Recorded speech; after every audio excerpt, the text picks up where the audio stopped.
Hello,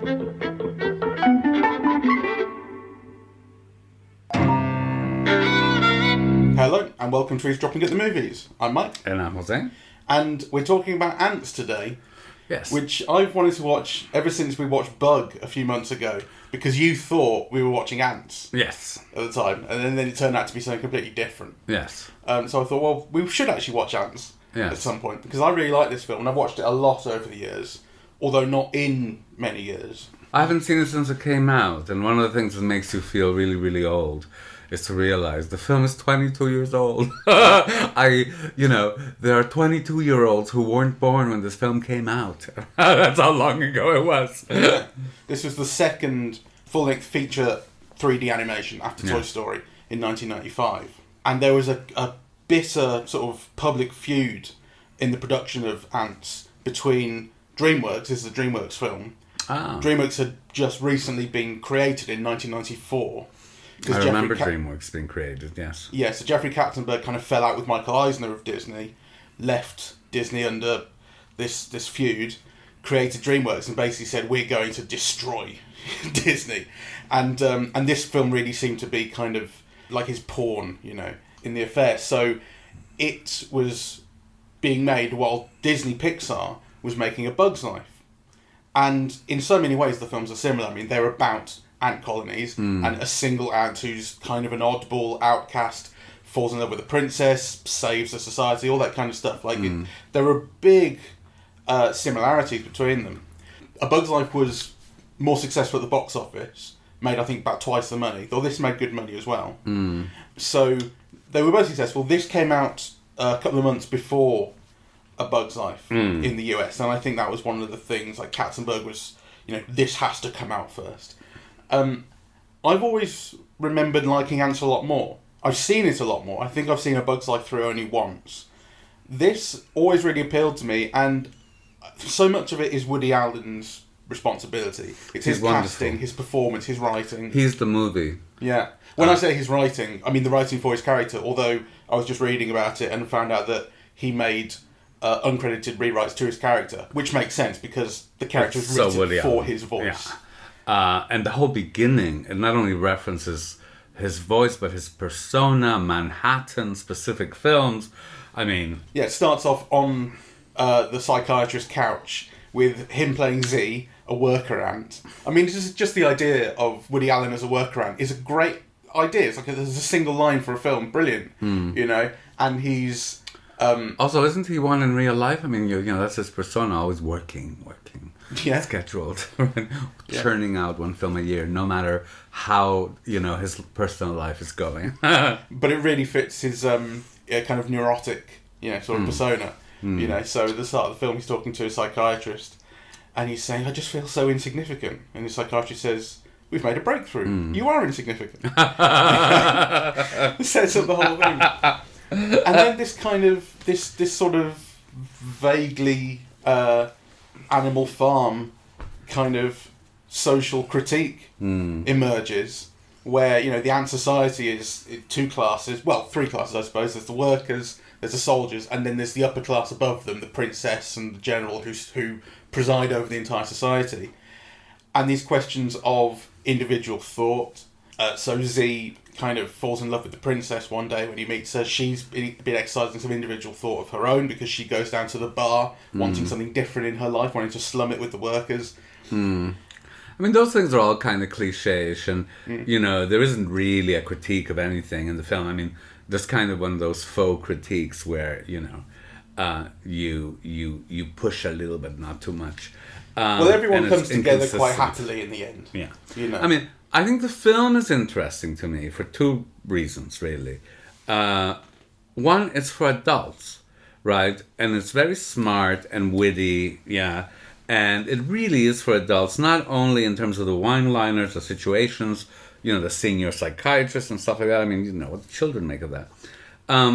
So it's quite sophisticated jokes, I think, about sophisticated people. And then the way that it's visualized, which actually, I think, I thought one of the interesting things was Woody Allen, the Ant, has more complex facial reactions than Woody Allen, the actor. You know, and he gets humor. They get humor from the ant's face that actually you almost never get from, you know, Woody Allen's own face. Yeah, like. Yeah, you know. I think that's probably true. Some of the animation, I think, you can really tell how much it's moved on. And as you say, this is 22 years ago. You know, animation's come a long way.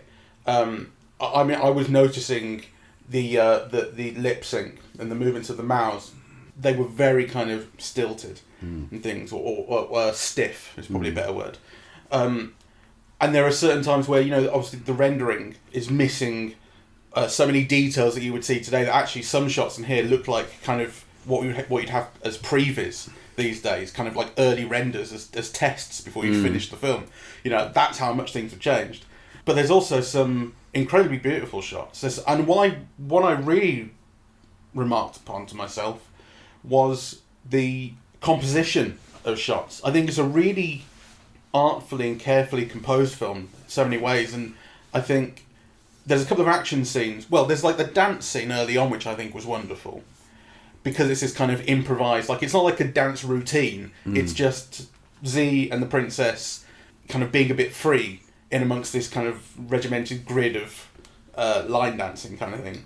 And you get these shots where it's like it's the two of them dancing next to each other, inventing something, and it's everything about the shot is kind of geometrically perfect, apart from those two. You know, and it expresses how different they are and how liberated they're kind of feeling.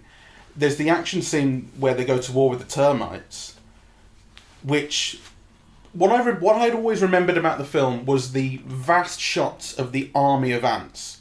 I remember seeing nothing like that in A Bug's Life. You know, I don't remember ever getting the feeling of like the scale of the colony in The Bug's Life that you do here. I think I always remember those shots, but one I'd forgotten is when they actually enter the termites' sort of lair, nest, whatever it is, and there's no one there, and then the termites come out of the walls. How creepy that is! I mean, you're right to say this. Like, it's definitely a kids' film because it's animated, and it's for kids, but it's dark in ways that Pixar never is. Well, when I was saying that it was for kids, I actually wasn't referring to the darkness. I was referring to a lot of the pleasures in the film, for example, require you to know who Sylvester Stallone is. Sure. You know? I mean, just the ability to recognize the voices, right? Or some of the responses, right? You know, so there's star casting, but actually you expect the audience to recognize the casting and to value the casting, and for the casting to be used expressively and humorously and so on, which it is. You don't expect kids to get all that stuff, right? No. They don't. So actually there's a sense in which, you know, this film is definitely made for adults. Now, it may also be made for kids, yeah, that I'm less sure of, but it is definitely made with adults in mind in a way that other animated films aren't. I think one of the things that started when Toy Story came out in 95, that was when I first really got the sense of people saying, oh, it's a film that you take your kids to, but you sit there and watch it yourself. Yes. Like, I don't think, even though that may be true of many films before that, I don't think people really said that about a certain kind of film until Toy Story began. It seemed to be Pixar's thing. I don't know. I mean, you know, I always imagined that parents watch Disney films with their kids, and that the films are made for the kids, but with the idea that parents are going to watch at least, you know, a couple of times with them, right? But the balance of all of that in this film was different. I mean, you know, the film begins with a Manhattan skyline, right? With, you know, a reference to Woody Allen's own films.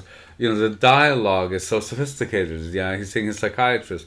The image of him on the couch.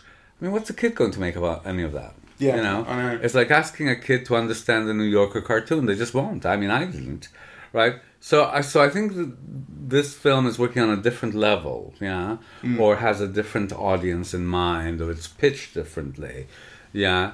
There's something, it's almost too sophisticated for kids. It's a different type of humor. It's a very verbal humor, a lot of it, yeah? Which requires you recognizing that wordplay, which you don't expect a kid to do that.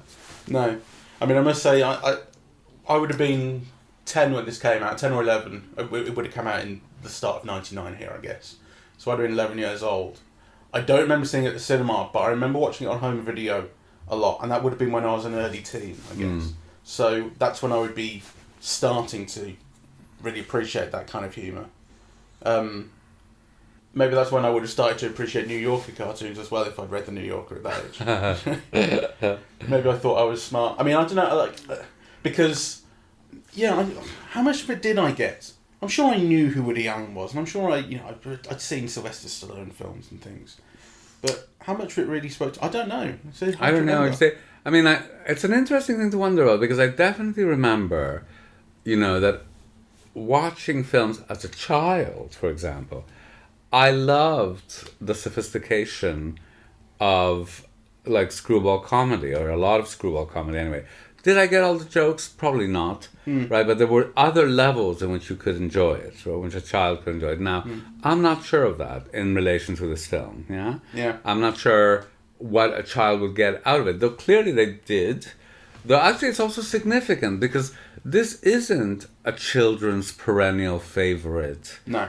Right, the way that some of the other Pixar animated films are, or Disney animated films are, yeah? This hasn't had that kind of child life. You never hear about this film being central to someone's childhood. No, the way you hear about Beauty and the Beast, or, any of those. So that's interesting. Yeah, well, DreamWorks has always had the reputation of being second to Pixar. Like, Pixar is the king of 3D animation and makes the best. Like, there was a joke at the Oscars 10 years ago. I remember Jack Black and Jennifer Aniston were presenting Best Animated Feature, and Jack Black was in Kung Fu Panda, which was DreamWorks, and they had some bit of banter about at the Oscars every year.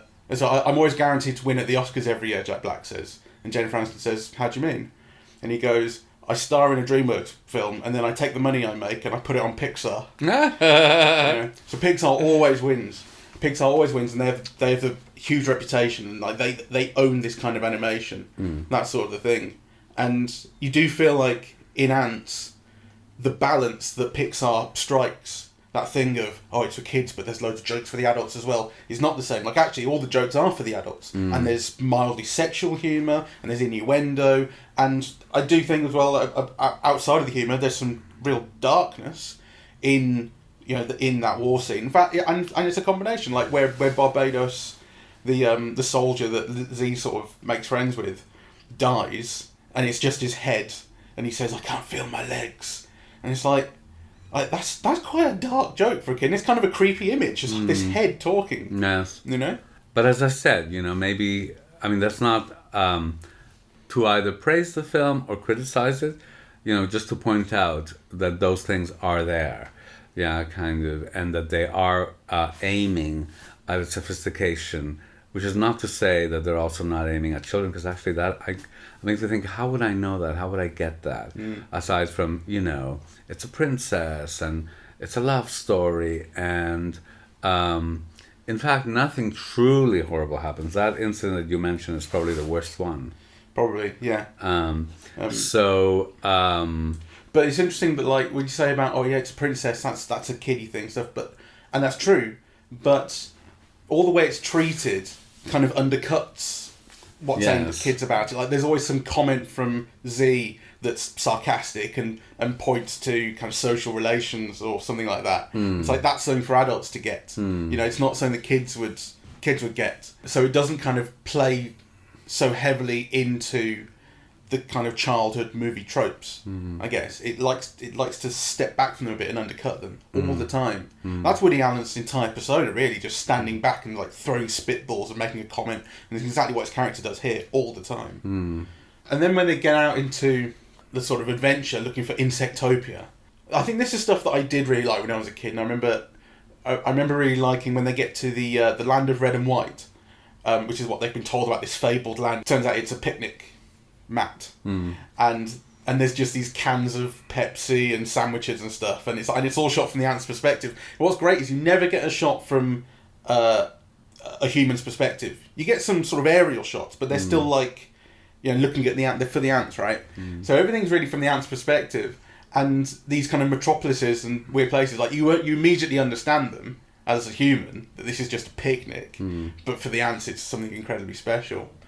And then when they get to Insectopia, it's just a bin with a load of shit around it. And of course, that's exactly what Antz love, and it's a great joke. But again, this came back to, I thought, God, this is so beautifully visually expressed. So you have this kid who's running through the picnic, and he's got gum on the bottom of his shoe, and she gets stuck to it, and he goes chasing after her.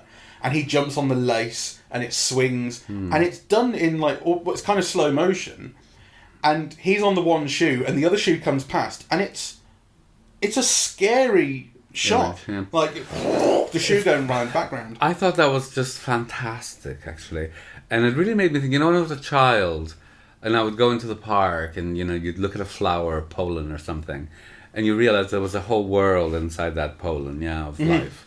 And then you think, well, what about if we are like pollen in some giants, like if we're just a tiny, tiny part of this big universe where you are the pollen, or, and actually I thought this film visualized that idea incredibly well, kind of, the perspective of the ant versus the human, right? And these enormous towers, or I love it when Woody Allen says, "Oh, look at all that wonderful stuff, but it seems to be protected by a force field, right?" The plastic coating on the sandwich. So all of that stuff I thought was brilliant. And then when they get to Insectopia and they're hanging around the campfire, which is just a smouldering match, you got those like hippie bugs there. And yes, one was the saying, bohemians. And one was like what if there's a world that's so much bigger than us, and all that, like you just said. And then the one's like, wow, that's really deep, man.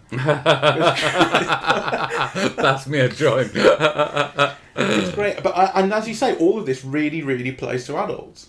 How much does that play to kids? I don't know if any of it does. Yeah. And maybe that's the reason for its relatively sort of limited success compared to the competitor, which I remember being much more, kind of round and colourful and bubbly. Like there's basically almost no colour in this film, interestingly, until you get to Insectopia, when it's there's a land of red and white, I suppose, and then you get to Insectopia and it's kind of grapes on the floor and there's stuff in the sky and there's kind of colour around there.